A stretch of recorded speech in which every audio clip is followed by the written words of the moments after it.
So what is the difference between plan giving, legacy giving, or charitable gift planning? Essentially, they're used interchangeably.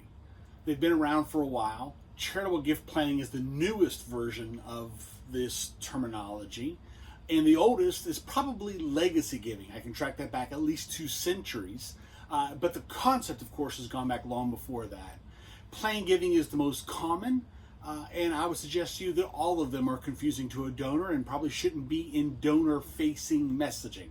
But to look at those, the distinction that we're seeing now is that charitable gift planning is the term that we're using more and more in the industry.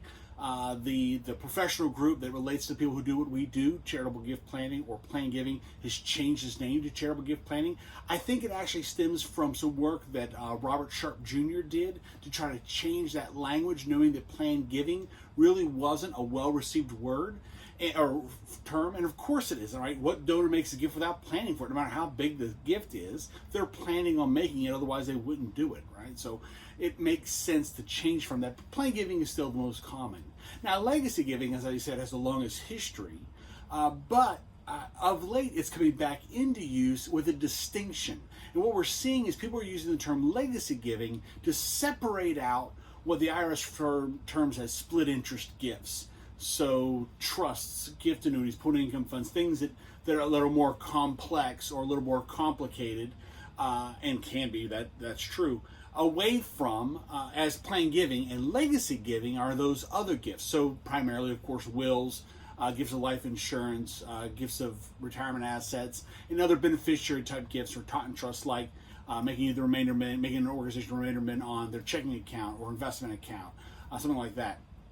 So those distinctions is starting to be made. Now, I'm not sure the distinctions of importance or relevance.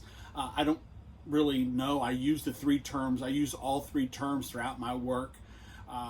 Plan giving is the most common. It's what I grew up with. It's how I was trained, so it's what I use most often. I do see the distinction. I like the term charitable gift planning, but to me that's no different than planned giving. Of course you're planning to make your gifts. You're planning to make a major gift. You're planning to make your routine annual gift. It doesn't matter. It really is a distinction. And I like the term legacy giving because we often talk about leaving a legacy. So I use all three terms, and generally they are used interchangeably.